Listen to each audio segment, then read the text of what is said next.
Chapter 8: Social Democracy and Fascism. It is evident from the previous survey of the historical development of fascism in Italy, Germany, and Austria that the role of social democracy is of decisive importance in the development of fascism.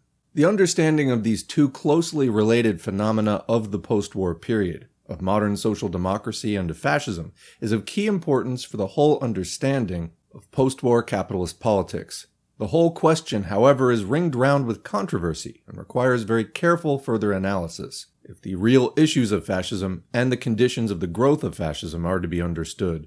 It should be explained that the term social democracy is here used only to cover the post-war phenomenon. The post-1914 social democratic parties, which subsequently united to form the post-war Second International, or Labor and Socialist International. It should further be noted that the policy of social democracy is here used only to denote the policy of collaboration with capitalism as preached and practiced by the post-war Second International. Although the tendencies of opportunist parliamentary corruption and absorption into the capitalist state was already strong and growing before the war throughout the imperialist epoch, even while the nominal program of international revolutionary Marxism remained, and were increasingly fought by the revolutionary wing within these parties since the beginning of the 20th century, it was only the decisive test of the imperialist war in 1914 that brought these tendencies to their full working out and openly revealed these parties as having passed over to capitalism. The direct passing over in this way since 1914 of large organizations of the working class movement in all the imperialist countries, and especially of the parliamentary and trade union leadership, to open unity with capitalism and with the capitalist state is a big historical fact, and the subsequent evolution of these parties since the war has played a large role in the early years of the defeating of the working class revolution, and in the subsequent years in the growth of fascism. This latter role was already showing itself in very marked preliminary forms in those secondary states where white dictatorships were established, white here being the color of counter-revolution, in Hungary, Finland, Bulgaria, etc. In the period of the reconstruction and partial stabilization of capitalism with the aid of social democracy, and still more since the development of the world economic crisis and the shattering of the basis of capitalist reconstruction, this character has become increasingly marked throughout social democracy. A process of fascization in a whole variety of forms and stages, as well as of playing directly into the hands of fascism, can be traced.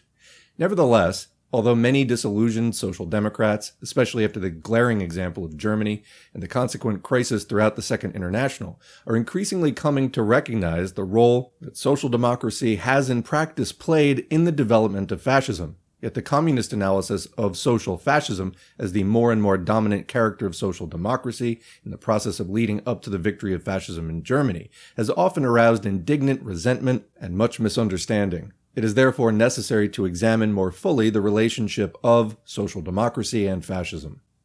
Section 1. The capitalist view of social democracy and fascism.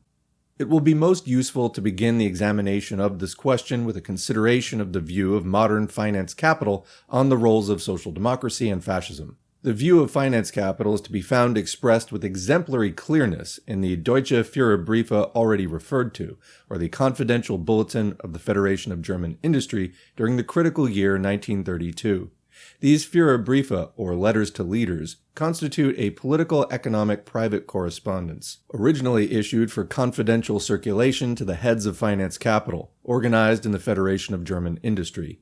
Numbers 72 and 75 of September 16 and 20, 1932, contained a study of the social reconsolidation of capitalism, which is a revealing expression of the outlook of the dominant financial groups. The writer sets out from the basic viewpoint that the maintenance of capitalist rule depends on the splitting of the working class. Quote, "The necessary condition for any social reconsolidation of bourgeois rule possible in Germany after the war is the splitting of the workers' movement. Any united workers' movement springing up from below must be revolutionary, and this rule would not be able to hold out against it for long, not even with the means of military power." Unquote. The main danger is thus the united working class front. Against this, even military force could not prevail. Capitalism accordingly requires a social basis outside its own ranks and splitting the working class. This has been provided in the post-war period by social democracy. Quoting again, "The problem of consolidating the bourgeois regime in post-war Germany is generally determined by the fact that the leading bourgeoisie, who have control of the national economy, have become too small in order to uphold their rule alone. They require for this rule, if they do not wish to rely on the extremely dangerous weapon of purely military force, an alliance with strata which do not belong to them socially, but which render them the indispensable service of anchoring their rule in the people, and thereby being the actual and final bearers of this rule. This last or outermost bearer of bourgeois rule was, in the first period of post-war consolidation, social democracy." Unquote. So far the analysis is simple. Social democracy had provided the basis for the maintenance of capitalist rule and splitting the working class. But what has made it possible for social democracy to split the working class? What is the social basis of social democracy? Here, the analysis of the spokesman of finance capital comes very close to Lenin's analysis of the causes of the split in the working class in imperialist countries. The writer finds the basis of social democracy and of its splitting of the working class in the privileged conditions based on social legislation and concessions of a favored, organized section of the working class. Quote, "In the first Reconstruction era of the bourgeois post-war regime, in the era from 1923 or 4 to 1929 or 30, the split in the working class was founded on the achievements in regard to wages and social policy into which social democracy capitalized the revolutionary upsurge. Thanks to its social character as being originally a workers' party, social democracy brought into the system of Reconstruction at that time, in addition to its purely political force, something more valuable and enduring, namely the organized working class, and while paralyzing their revolutionary energy, chained them fast to the bourgeois state. It is true that November socialism was also an ideological mass flood and movement, but it was not only that, for behind it there stood the power of the organized working class, the social power of the trade unions. This flood could ebb, but the trade unions remained, and with them, or more correctly stated, thanks to them, the Social Democratic Party remained." Unquote. On this basis, the main body of the organized working class was chained fast to the bourgeois state through social democracy and the trade unions, while communism was kept outside as by a, quote, sluice or runoff mechanism. Quote, "These, the achievements in regard to wages and social policy, functioned as a sort of sluice mechanism through which, in a falling labor market, the employed and firmly organized part of the working class enjoyed a graduated but nevertheless considerable advantage compared with the unemployed and fluctuating mass of the lower categories, and were relatively protected against the full effects of unemployment and the general critical situation on their standard of living. The political frontier between social democracy and communism runs almost exactly along the social and economic line of this sluice dam, and all the efforts of communism, which, however, have so far been in vain, are directed toward forcing a breach into this protected sphere of the trade unions." Unquote. This system worked well enough until the world economic crisis began to destroy the basis of stabilization. The economic crisis compelled capitalism to wipe out the achievements of wages and social policy and thereby to undermine the basis of social democracy. But this raised the danger of the working class forces passing to communism. Therefore, it was necessary to find a new instrument for splitting the workers, National Socialism. Quote, "The process of the transition which we are undergoing at present, because the economic crisis necessarily destroys these achievements, passes through the stage of acute danger that, with the disappearance of these achievements, the mechanism of disrupting the working class, which is based upon these achievements, will cease to operate, with the result that the working class will begin to turn in the direction of communism, and the bourgeois rule will be faced with the necessity of setting up a military dictatorship. This stage would mark the beginning of the phase of the incurable sickness of bourgeois rule. As the old sluice mechanism can no longer be sufficiently restored, the only possible means of saving bourgeois rule from this abyss is to effect the splitting of the working class and its tying to the state apparatus by other and more direct means. Herein lie the positive possibilities and the tasks of National Socialism." Unquote. The new conditions mean, however, a change of the form of state. The tying of the organized working class to the state through social democracy requires the parliamentary mechanism. Conversely, the liberal parliamentary constitution can only be acceptable for monopoly capitalism provided that social democracy successfully controls and splits the working class. If capitalism is compelled to destroy the basis of social democracy, then it is equally compelled to transform the parliamentary constitution into a non-parliamentary, restricted, or fascist constitution. Quote, "The tying of the trade union bureaucracy to social democracy stands and falls with parliamentarism. The possibility of a liberal social constitution of monopoly capitalism is determined by the existence of an automatic mechanism which disrupts the working class. A bourgeois regime based on a liberal bourgeois constitution must not only be parliamentary, it must rely for support on social democracy and allow social democracy adequate achievements." Comment, wow. So basically what they're saying, these are the people ruling society, and they're saying that if you have a liberal bourgeois constitution, you have to have a parliament, and you have to have a social democracy, which you, quote, allow it adequate achievements. So you really have to make the workers feel like they're actually getting somewhere. Anyway, continuing. A bourgeois regime which destroys these achievements must sacrifice social democracy and parliamentarism, must create a substitute for social democracy, and must go over to a restricted social constitution, unquote. The solution of the problem of the maintenance of capitalism in crisis, the writer accordingly finds in National Socialism and the establishment of a restricted or fascist regime. The writer finds in the role of National Socialism in the present period a remarkable parallel, in his view, to the role of social democracy in the preceding period. Quote, "The parallelism is indeed really striking. The then social democracy, from 1918 to 1930, and present-day National Socialism both performed similar functions in that they were both the gravediggers of the preceding system, and then, instead of leading the masses to the revolution proclaimed by them, led them to the new formation of bourgeois rule. The comparison which has often been drawn between Ebert and Hitler is also valid in this respect. Both appeal to the anti-capitalist yearning for emancipation. Both promise a new social or national commonwealth." Unquote. From this, the final conclusion is drawn. Quote, "The parallelism itself shows that National Socialism has taken over from social democracy the task of providing the mass support for the rule of the bourgeoisie in Germany." Unquote. Such is the exposition of the private thought of the finance capitalist oligarchy on the role of its two instruments, social democracy and fascism. We have so far reproduced this exposition without criticism, because it has independent value as an authoritative statement, all the clearer through not having been written for public consumption, of the real viewpoint of finance capital. It is a valuable political document which may be recommended for the study of disciples both of social democracy and of fascism. It will be noted that this remarkably candid and clear-headed statement of the real case for fascism, as seen by its actual paymasters and controllers, shares none of the mystical, national, racial, corporative, chauvinist nonsense with which fascism is presented for public consumption, but is thoroughly rational and hard-headed. To this it will be important to return in considering the so-called theory of fascism.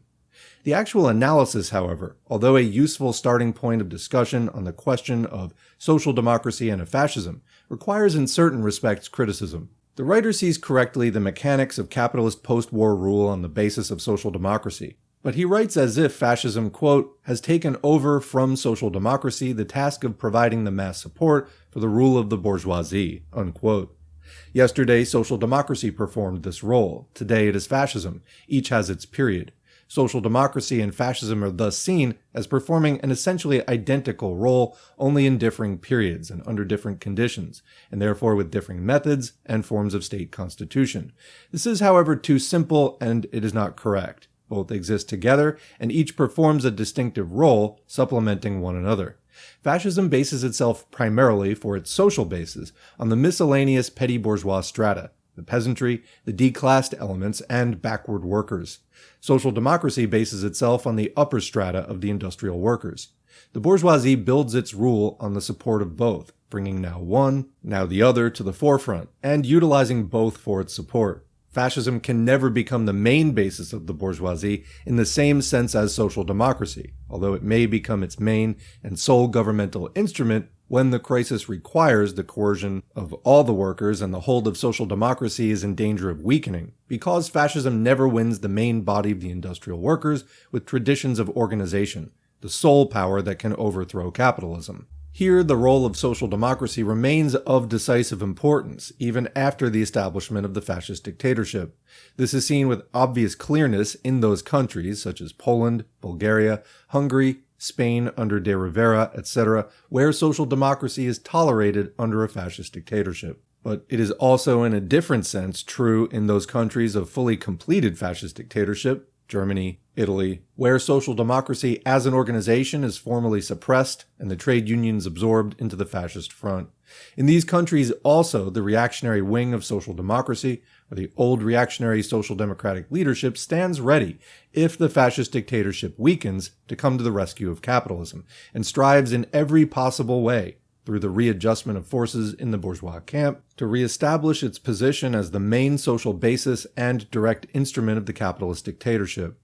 The distinction of social democracy and fascism is no less important to understand than the parallelism. So comment, in other words, you must understand both how they are distinct or different and how they are similar. Continuing. Both are instruments of the rule of monopoly capital. Both fight the working class revolution. Both weaken and disrupt the class organizations of the workers, but their methods differ.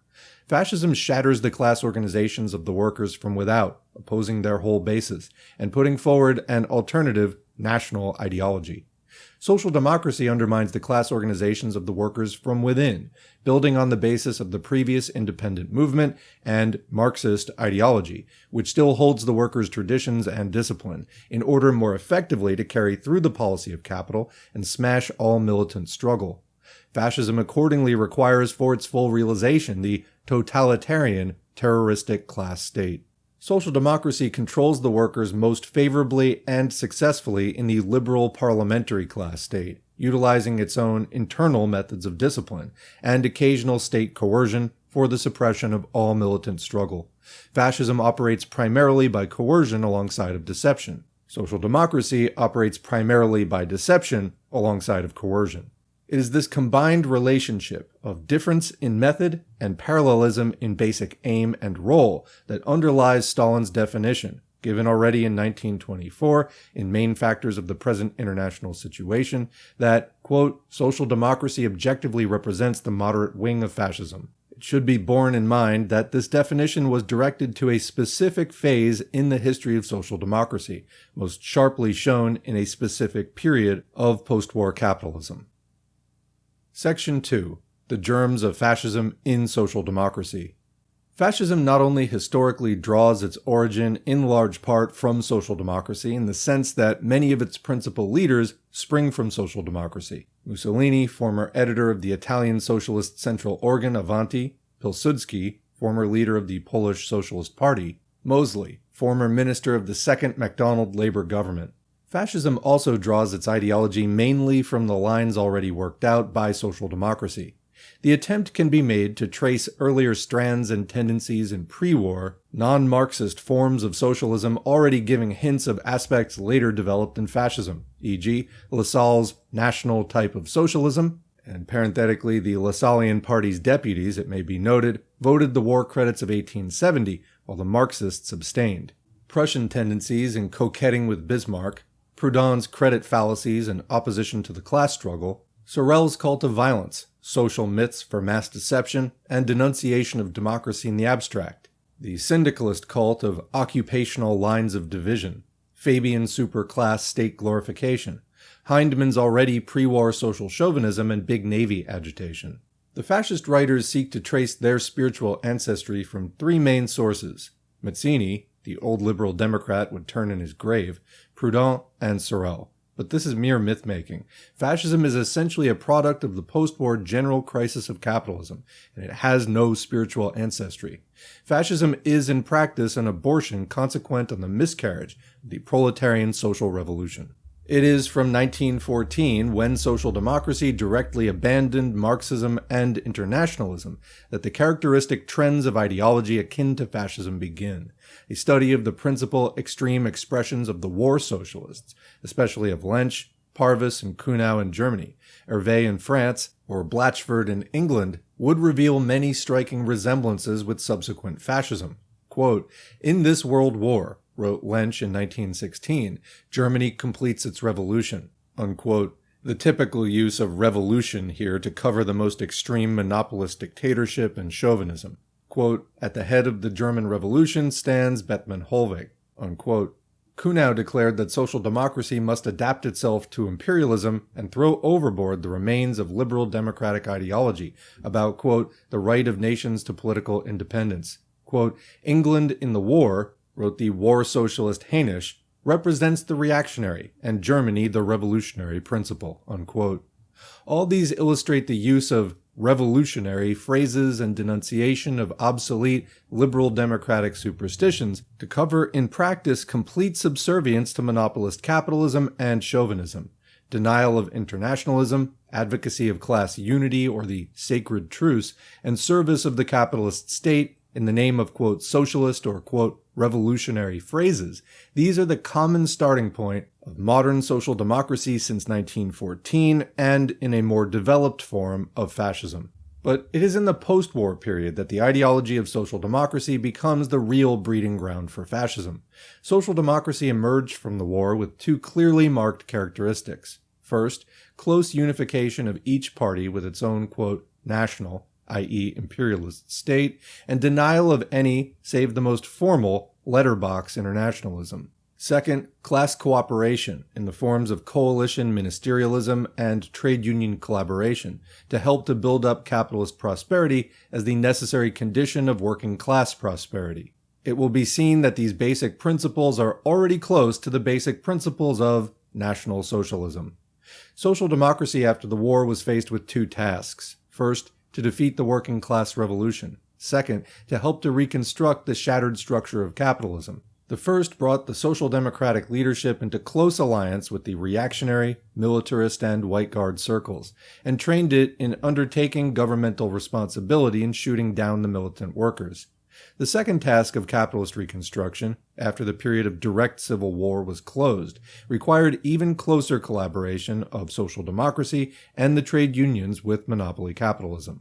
This collaboration of social democracy with capitalism in the period of reconstruction and stabilization required the development of a corresponding new ideology, the wartime ideology of the national danger, and the necessity of unity against the common enemy could no longer serve in peacetime. In the period of reconstruction and stabilization, a new theoretical basis had to be developed. The collapse of capitalism, it was argued, was not in the interest of the working class. The working class required a prospering capitalism as the basis of the advance to socialism. Quote, "It is useless to socialize misery," as Kautsky declared, pointing to the, quote, "economic ruin" of Russia as the warning of the consequence of the alternative path. Capitalism had not yet exhausted its development. It had still before it the advance to a new flourishing era of, quote, "organized capitalism," and this, they said, was the path to socialism. Comment, this stands in contrast to the Leninist principle that imperialism has nothing more to add. As Lenin said, imperialism is progressive compared to earlier capitalism, but that is the end. It's just oppressive after that, and it has exhausted its development. Continuing, the task of the workers was to help to rebuild capitalism, increase production, and help to develop the new rationalized, quote, "organized capitalism," with increasing participation economically through the trade unions, or economic democracy, Mondism, and politically through social democracy in the government. This was the true path of advance as against the, quote, "catastrophic policies of communism." In the period of stabilization, rationalization, and the short-lived boom of 1927-9, this new ideology of social democracy reached its highest development. Marxism began to be more or less openly thrown overboard, especially by the trade union leadership, even though it remained formally on the program. The leading German trade union theorist, Tarnow, came out openly at the Breslau Congress of the German Trade Union Federation, saying, quote, "Marxism as a leading ideology of the working class movement has outlived itself, but as a real great mass movement cannot exist without a corresponding ideology. Therefore we, the leaders of the trade unions, must create a new ideology," unquote. The essence of this new ideology was in fact the very old pre-Marxist, originally liberal, later Fabian, and finally fascist, theory of the identity of interests of the working class and capitalism. As another leading theorist of the German trade unions declared, quote, "One must not lose sight of the fact that the working class is a part of the capitalist system. the downfall of which system is its own downfall, and therefore the great historical duty of the working class is to obtain by the means of the regulation of its place in that system the improvement of the whole social structure, which is again equivalent to the betterment of its own social situation." Unquote. Never mind exploitation or any of that. This same line of thought was expressed by the General Council of the British Trades Union Congress in its report to the Swansea Congress in 1928, when it analyzed 3 possible courses before the trade unions and advocated the third, the Mondist line of collaboration with capitalism, as the best. Quote, "The third course is for the trade union movement to say boldly, that not only is it concerned with the prosperity of industry, but that is going to have a voice as to the way industry is carried on, so that it can influence the new developments which are taking place. The ultimate policy of the movement can find more use for an efficient industry than for a derelict one, and the unions can use their power to promote and guide the scientific reorganization of industry, as well as to obtain material advantages from the reorganization." Unquote. Not if it stands in the way of profit. Social democracy and the trade unions under its leadership thus become, in the social democratic theory, constituent parts of modern capitalist organization and of the capitalist state. The Webbs had, in fact, fully worked out this theory long before the war, and this theory is the underlying thread of their History of Trade Unionism, as indeed all of their work. Quote, "Social democracy today," affirmed Hilferding at the Kiel Congress of the German Social Democratic Party in 1927, "is an indispensable element of the state." Unquote. "Without the trade unions," wrote Citrine, "industry under modern conditions could not function effectively." Unquote. Every development of organization and strengthening of monopoly capitalism and its dictatorship is thus hailed as the advance of, quote, "socialism." Characteristic of this is the Labor Party's advocacy of the public corporation, i.e., state-protected capitalist trust, with guaranteed dividends for the shareholders, as the form of modern socialism, exemplified by the London Passenger Transport Act, which was introduced by a Labour government and carried through by a Conservative government, and hailed by the Labour Party as a triumph of socialism. On this, the Conservative Times declared, quote, "The principal objections which have been raised may be grouped under 3 main heads, namely that the bill is a socialist measure, that it creates a dangerous monopoly, and that it will raise the cost of transport. None of these criticisms will really bear very prolonged examination. It is true that the bill in its original form was produced by a socialist government, and that the then Minister of Transport, Mr. Morrison, nearly succeeded in damning it forever by claiming it as a triumph of socialism. But where in fact does the socialism come in? On what point of principle will the new transport undertaking differ from the Central Electricity Board or from Imperial Communications Company, both of which were created by a conservative government? Like them, indeed, it is a statutory monopoly and therefore subject to a certain degree of public control, but it is privately, not publicly owned." Unquote. That's from the London Traffic Bill, December 1932. It is obvious that the public corporation of the Labour Party and social democracy bears certain analogies in principle to the fascist corporation as the system of organization for industry. On this basis, social democracy upholds the modern development of monopolist capitalism as already the advent of socialism.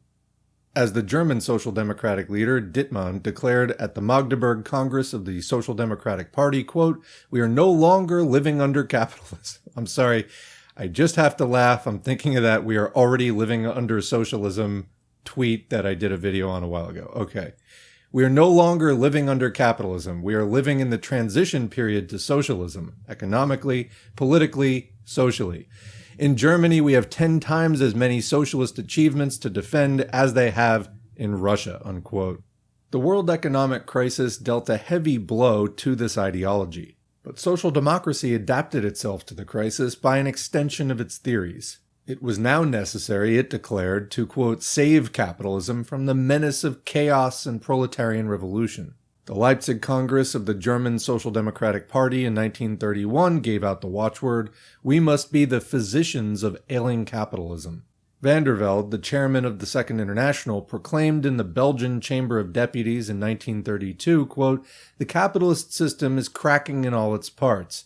It can only be saved," why would you want to do this, "by serious and urgent measures. We are at the 11th hour. Take care that the proletariat, like Samson, does not bring crashing down the columns of the temple."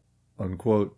And the French socialist Montel had indeed already proclaimed before the crisis in République Sociale, November 15, 1928, quote, "The Socialist Party will present itself as the only party capable of saving bourgeois society." Unquote. Through the whole of this line and propaganda, it is evident that social democracy was in practice preparing and smoothing the way for fascism and for the conceptions of fascism. And indeed, even after the victory of fascism, Leipart, the leader of German trade unionism, directly used the same line of argument to prove that the trade unions could be accepted by fascism as subservient instruments of the fascist dictatorship. Quote, "The trade unions have come into being as the organized self-help of the working class, and in the course of their history, through natural causes, have become more and more fused with the state itself." Natural. The social tasks of the trade unions have to be fulfilled no matter what the form of the state regime is. The trade unions are fully prepared, even beyond the field of wages and working conditions, to enter into permanent cooperation with the employers' organizations. A state supervision over such collaboration could, in certain circumstances, be conducive toward raising its value and rendering its execution more easy. The trade unions do not claim to influence directly the policy of the state. Their task in this respect can only be to direct the just claims of the workers to the attention of the government with reference to its measures of social and economic policy and legislation, and also to be of service to the government and parliament through its knowledge and experience in this field." Unquote. This was the official declaration of German trade unionism in March 1933, offering its alliance to the fascist dictatorship. It was received with expressions of pain and indignation in the non-German social democratic press as a, quote, "shameful capitulation." Yet the line expressed is exactly identical with the line of argument on the question of trade unionism and the state employed by a Citroën in Britain, a Green in the United States, or a Jouot in France.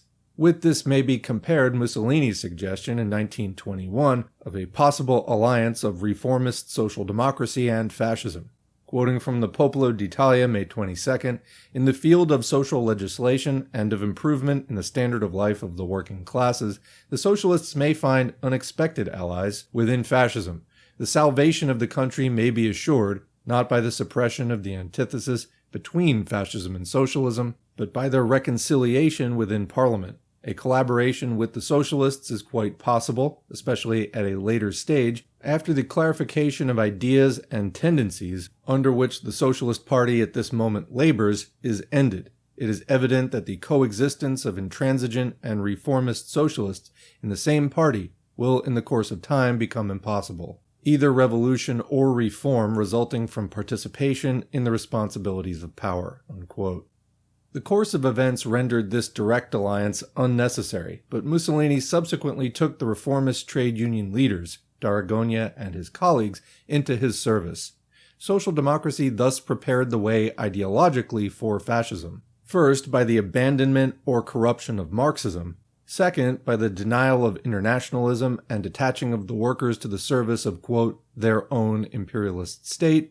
Third, by the war on communism and the proletarian revolution. Fourth, by the distortion of, quote, "socialism," or the use of vaguely socialist phrases like the new social order, the commonwealth, industry as a public service, etc., to cover monopolist capitalism. Fifth, by the advocacy of class collaboration and the unification of the working class organizations with the capitalist state. All this provides the ideological basis and groundwork of fascism, which represents the final stage of the policy of the complete absorption of the working class, bound hand and foot, into capitalism and the capitalist state. This whole propaganda and line of social democracy confused, weakened, and battered down the class-conscious socialist outlook of those workers who were under its influence, prevented the spread of revolutionary Marxist understanding, fostered semi-fascist conceptions of nationalism, imperialism, and class collaboration, and thus left the masses an easy prey to fascism.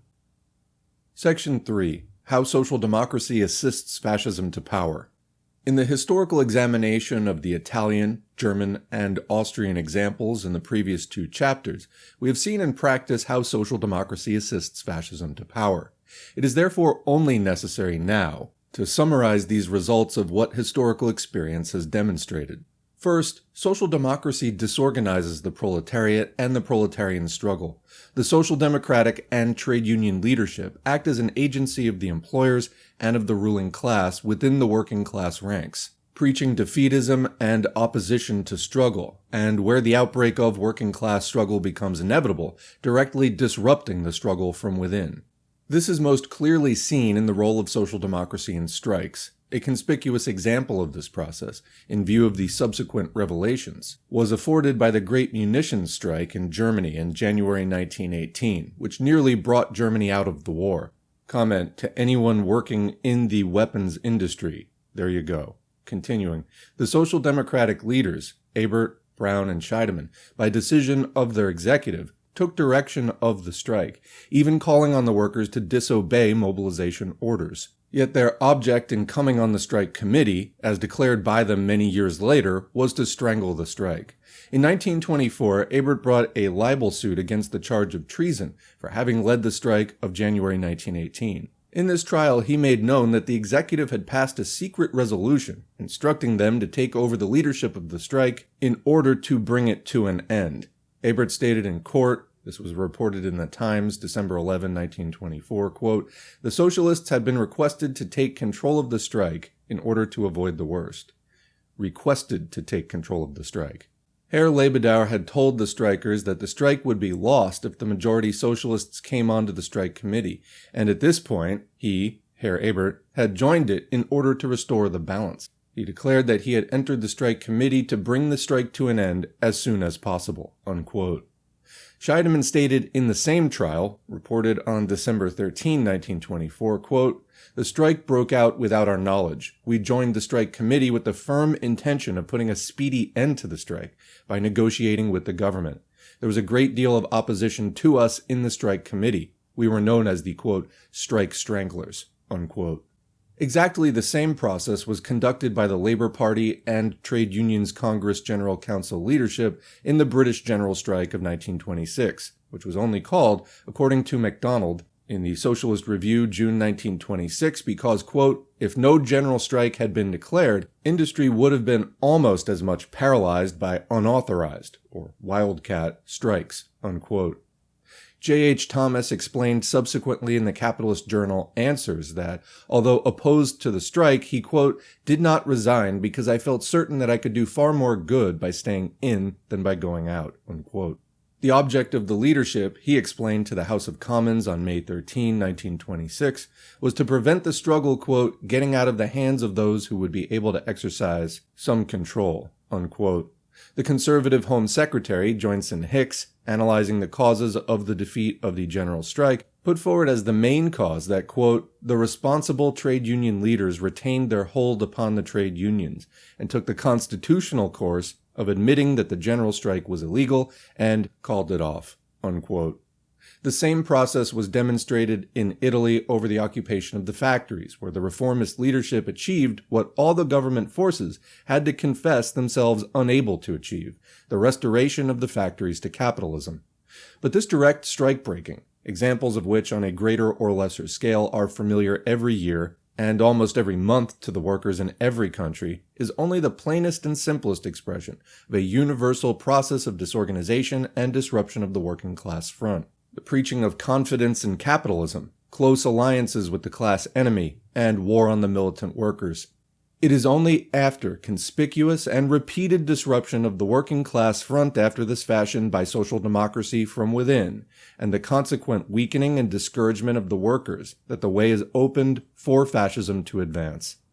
The betrayal of the general strike was followed by Mondism, a first step toward fascism, and welcomed as such by the Italian fascist press. It may be noted that Mond openly declared his sympathy for fascism.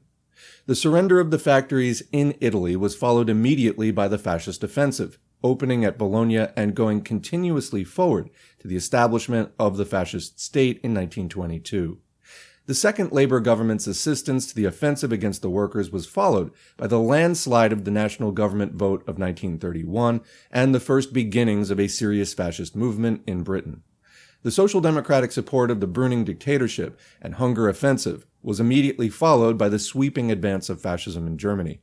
This is the principal way in which social democracy assists the advance of fascism to power, by disorganizing the working class front, by breaking strikes, by denunciation of the class struggle, by preaching legalism and trust in capitalism, by expulsion of all militant elements, and splitting of the trade unions and working class organizations.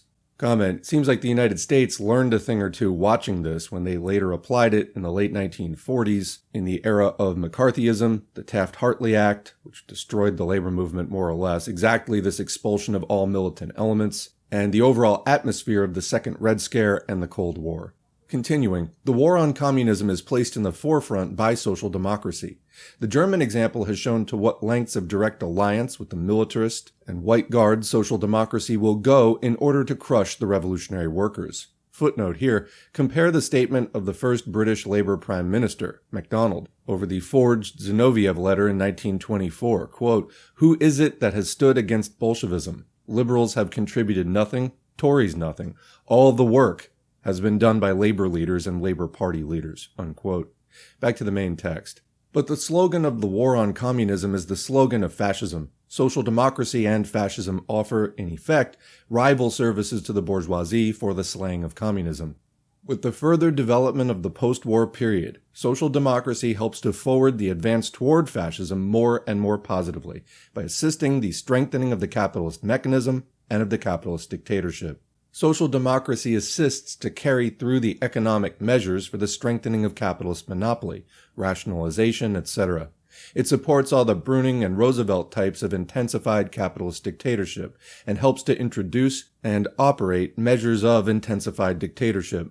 This was originally shown by the second Labour government of 1929-31, with its Coal Mines Act and London Traffic Bill, its imposition of textile wage cuts by arbitration awards, its arrest and sentencing of hundreds of workers under the Trade Union Act, and its Lothi rule and imprisonment of 60,000 in India. In the same way, Severing, as Minister of the Interior, shot down the workers' May Day demonstrations in Berlin in 1929. Similarly, the Prussian Social Democratic government actually boasted in its own defense, when removed by von Papen, that it had, quote, caused more deaths on the left than on the right. Quoting the Brown-Severing memorandum to Hindenburg protesting against deposition, July 19, 1932, quote, "The Prussian government is in a position with police statistics to prove that police interference has caused more deaths on the left than on the right, and that the police measures have caused more wounds on the left than on the right." Unquote. In the final stage, as the fascist movement advances closer to direct power, social democracy gives its final and decisive assistance by opposing and banning the united working class front against fascism, the sole means to prevent fascism coming to power, and concentrating hopes in illusory legal defenses, the ballot, quote, democracy, moderate bourgeois governments, and finally, even the support of pre-fascist and near-fascist dictatorships like Brüning or Dollfuss as the, quote, lesser evil. It is the social democratic minister Severing that bans and dissolves the Red Front while permitting the stormtroops. It is social democracy which refuses the repeated, urgent appeals of communism for the United Front during the critical year of 1932 and the first quarter of 1933. This policy brought the temporary victory of fascism. Section 4. The question of the split in the working class. The crucial importance of the united working class fight against fascism is seen by all today, especially after the German example of the disastrous consequences of disruption. Nevertheless, in spite of the German example, the reactionary wing of social democracy continues to refuse and oppose the United Front, and holds back its realization in a number of leading countries. At the same time, alongside this direct refusal of the United Front, the cause of the split in the working class is often attempted to be misrepresented by many social democratic leaders as due to communism and the Communist International, which are accused of dividing the working class forces. It is therefore necessary to give further consideration to this all-important question of the split in the working class and its causes. The analysis of the split in the working class as due to communism and the Communist International is both historically and in current practice incorrect. The causes of the split in the working class developed long before the Communist International existed. These causes lay in the growth of opportunism in the leadership of the social democratic parties, which was itself a reflection of the process of imperialist corruption of the upper stratum of the working class and the consequent division of the workers in the imperialist countries. This made necessary the sharpened fight of the revolutionary wing against the policies of opportunism or union with capitalism. Marx and Engels, in their closing years, had already indicated the necessity of this sharpened fight and of an eventual split. The line of Marx and Engels was carried forward by Lenin. The first clear and consistent organizational expression of the split with opportunism was given by the separation of Bolshevism from Menshevism in the early years of the 20th century. Only this clear demarcation and independent organization of Bolshevism made possible the victory of the socialist revolution in Russia and the final complete unification of the Russian working class, in contrast to the still continuing divisions in all other countries. In the leading countries, the fight of the revolutionary wing against opportunist corruption did not take definite organized form until the War of 1914-18. But 1914 brought the issue to a head. The dominant official leadership of the social democratic parties abandoned their pledges and obligations before the International, directly contravened the principles on which their parties were built, and passed to open unity with capitalism. The split took formal shape when this leadership expelled those deputies who voted against the war credits, in accordance with their international obligations, and the sections who supported them. All this took place already during the war, before the Communist International existed. The split deepened as the issue of the imperialist war developed into the issue of the working class revolution, or the support of the White Guards in shooting down the workers' revolution. The Mensheviks united with the Tsarists and foreign imperialism to take up arms against the workers' rule. The German social democratic leaders armed the counter-revolutionary officers' corps to shoot down the revolutionary workers. The breach of 1914 had widened to civil war, with social democracy on the capitalist side of the barricades. A deep barrier was thus created, as unbridgeable as the division of the classes. All this process of 1914 to 19 had already developed, revealing to the full the fact of the division of the working class owing to the existence of an imperialist wing in the working class camp, before the revolutionary sections finally organized the Communist International in 1919. To regard the Communist International as the cause of the split is to mistake the effect for the cause. Lenin gave the call for the formation of the Communist International already in the autumn of 1914, only after the majority social democratic leadership had destroyed the old Second International, trampled international socialism underfoot, and openly united with capitalism. There was no other way to continue the struggle for international socialism. It is obvious that the responsibility of the split lies wholly with those sections that abandoned the party program and united with capitalism, and not with those sections that stood by the party program and continued to fight capitalism.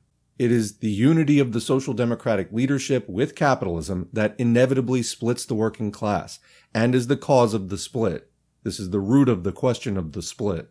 But given the split of the working class organizations, which can only be finally overcome by the reunion of the mass of the workers, through the experience of the struggle, through ideological controversy, through conviction by their own experience, on the basis of the class struggle against capitalism, that is, finally on the basis of communism, the immediate urgent question becomes that of the present common fight against the capitalist and fascist offensive.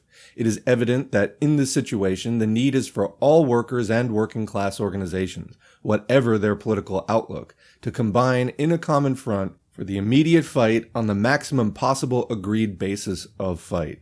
This is the meaning of the United Front, for which the Communist International has consistently striven since 1921. But it is here that social democracy, after causing the original split, perpetuates and deepens the split of the working class by opposing the United Front, expelling all sections that support it, and even wrecking the working class organizations to maintain its domination. This is shown with conspicuous clearness in the decisively important question of the trade unions. The communist line is for a single, united trade union organization, embracing all workers, independent of their political views, within which the revolutionary workers conduct propaganda for their viewpoint or proposals according to the principles of trade union democracy.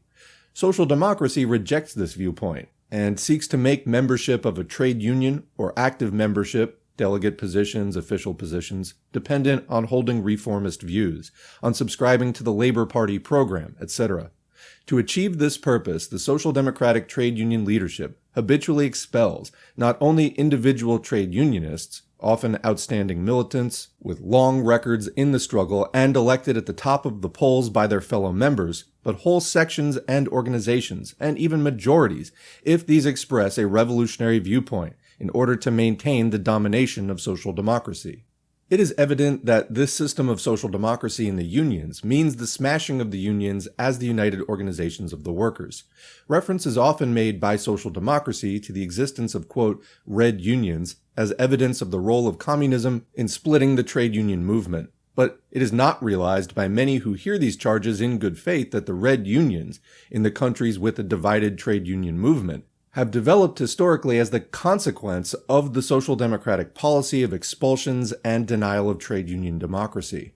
The case of the Scottish mine workers is the classic example of this process in Britain, where the majority of the members of the union constitutionally elected a new executive and officials with an overwhelming revolutionary majority, but the old reformist executive and officials refused to vacate office and proceeded to expel one of the two largest districts, the Fife district.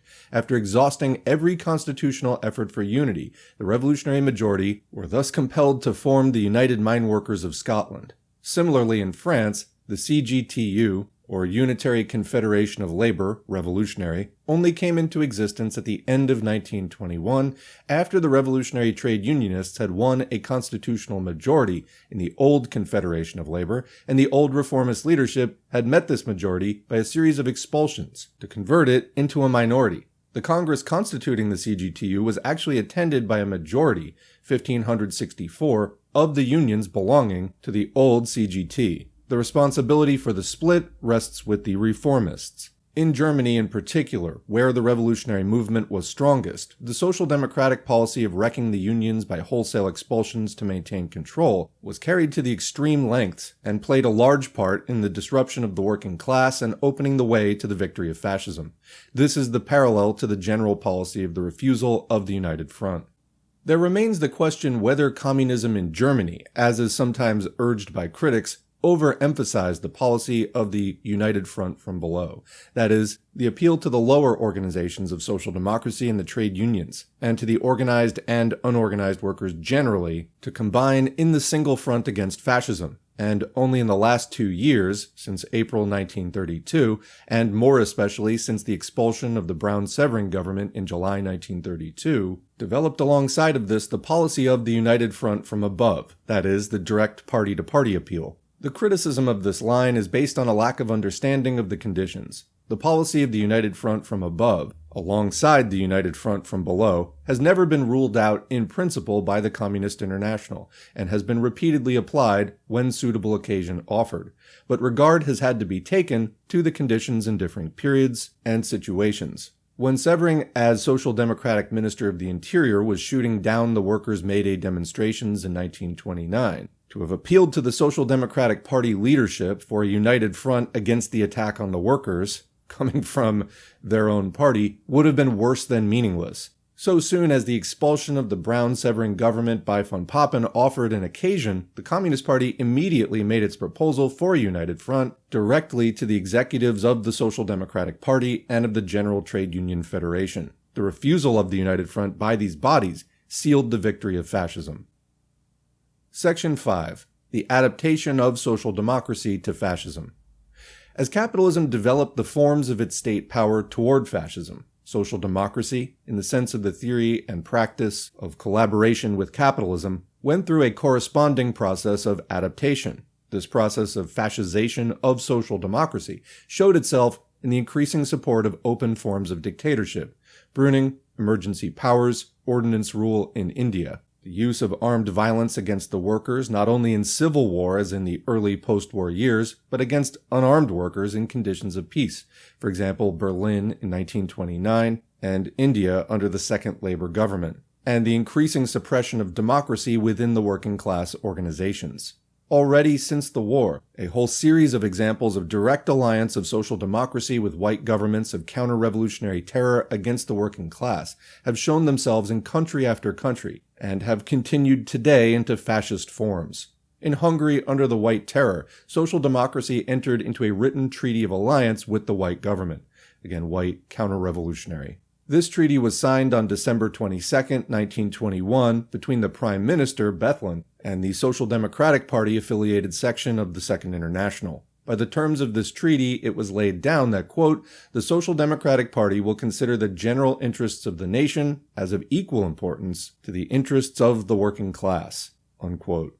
In respect of foreign policy, the Hungarian Social Democratic Party, quote, will carry on an active propaganda on behalf of Hungary among the leaders of the foreign social democratic parties, with the foreign governments, etc. And for this purpose, it will cooperate with the Hungarian Foreign Ministry. It will adopt the Magyar standpoint, before all, in its organ, Népszava, adopt an impartial attitude, and loyally express in this paper the collaboration with bourgeois society, unquote.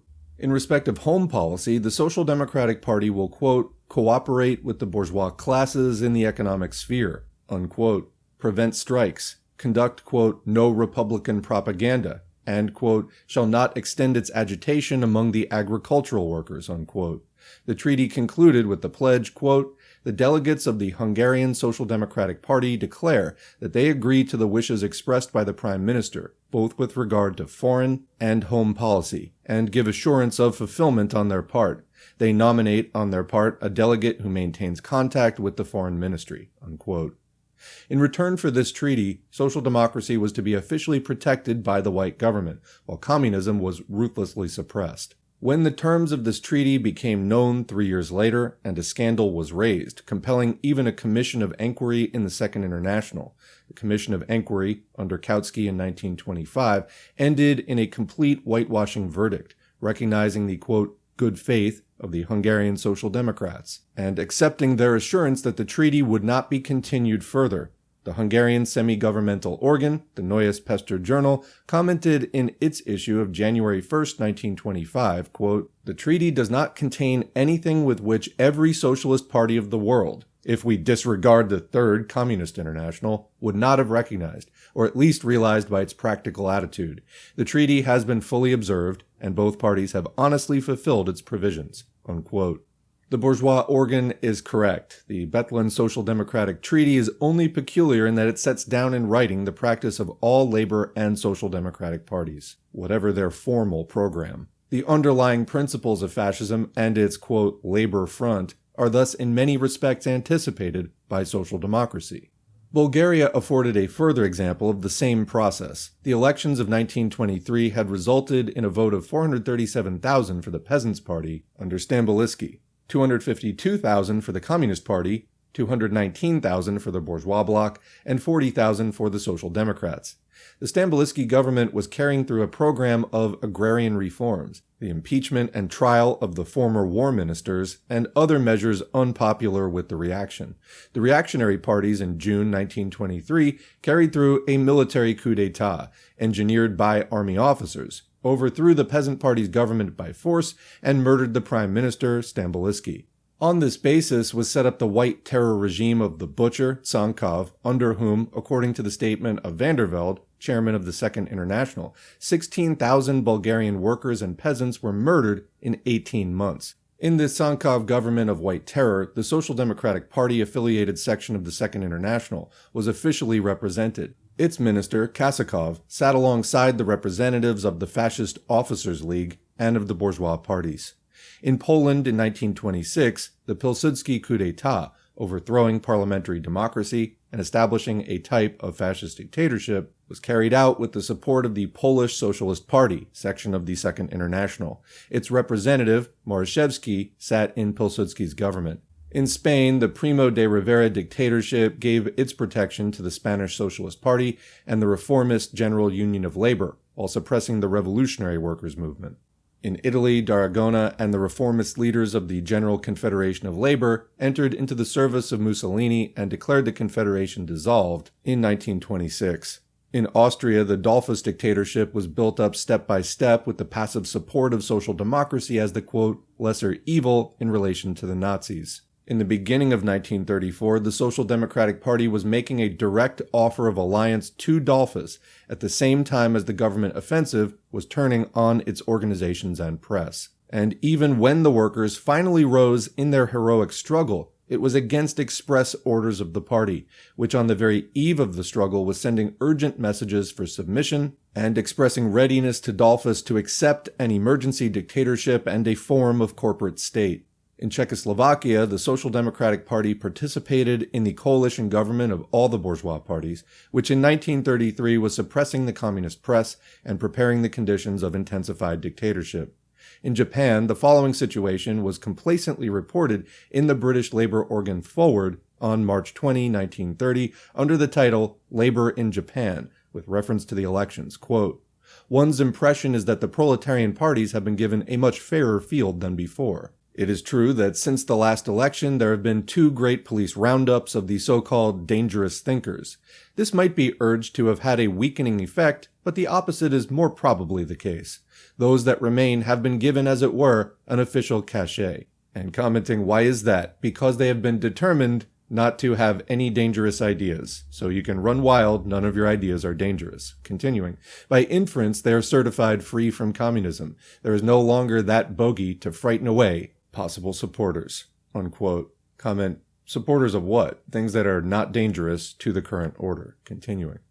The official cachet to social democracy from an extreme reactionary militarist government, which is savagely suppressing communism with tens of thousands of arrests, is regarded with high favor by the British labor organ as a most fortunate advantage. A short time after, in the spring of 1932, the leadership of this Japanese Social Democratic Party, headed by the Secretary Akamatsu, and half the executive committee openly moved over and transformed themselves into an avowedly fascist National Socialist Party.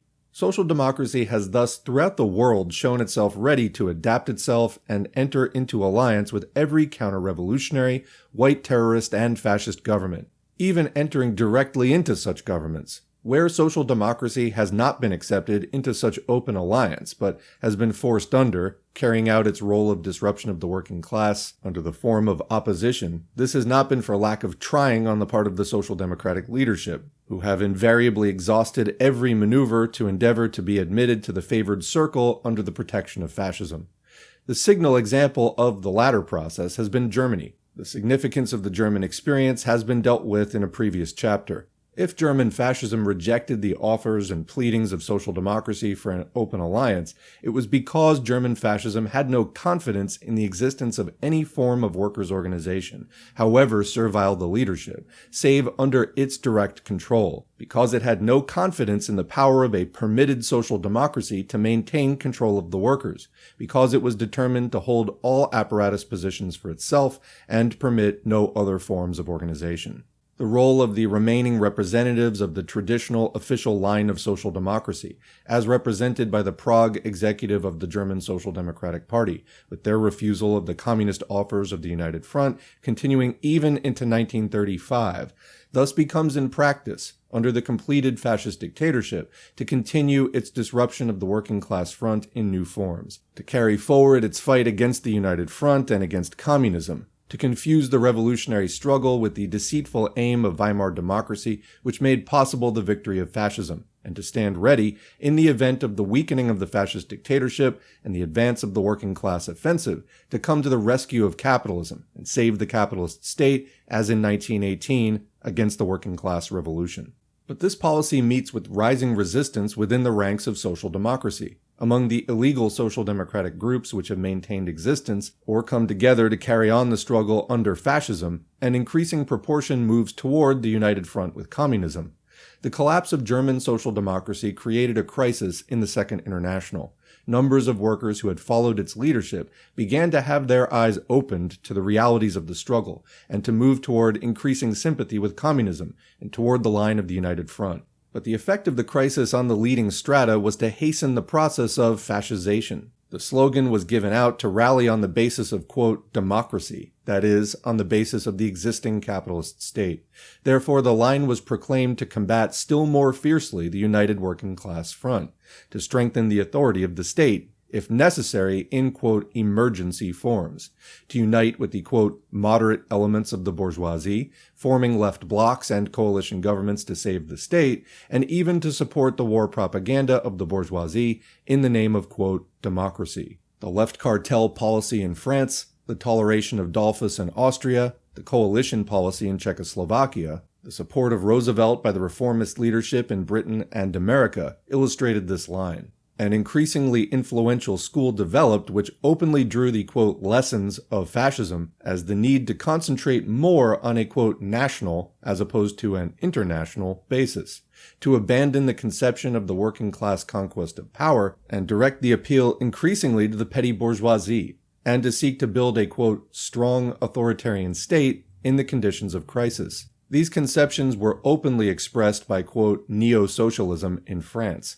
A variant of a similar tendency was revealed by the Socialist League wing of the Labour Party leadership, which also came forward with proposals for an intensified dictatorship within the capitalist state.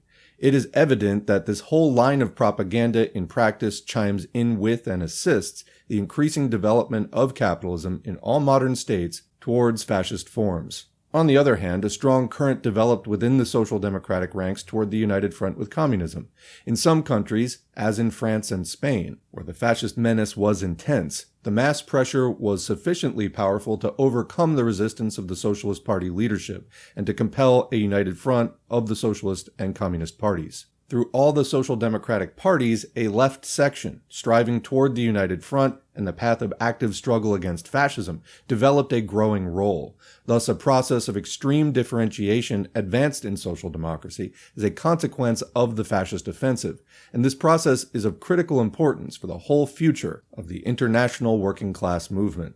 Footnote: for the further development of the crisis in social democracy and the advance of the united front, see the appendix. Back to the main text. Social democracy, modern post-1914 social democracy, takes its starting point and origin in the conception of cooperation with capitalism and with the capitalist state. This line is presented as the line of safe and peaceful, harmonious, quote, democratic advance towards socialism, as opposed to the dangers and destruction of the path of violent revolution. The whole experience of 1914 to 33 has demonstrated with inescapable clearness that this line leads not to socialism, nor to peaceful progress, nor even to the maintenance of democratic forms in the most limited sense, but to unexampled violence against the working class and strengthening of the capitalist dictatorship, and in the final culmination, to the victory of fascism, of imperialist war, and of all the forces of destruction, against which only the proletarian revolution can avail to save the world.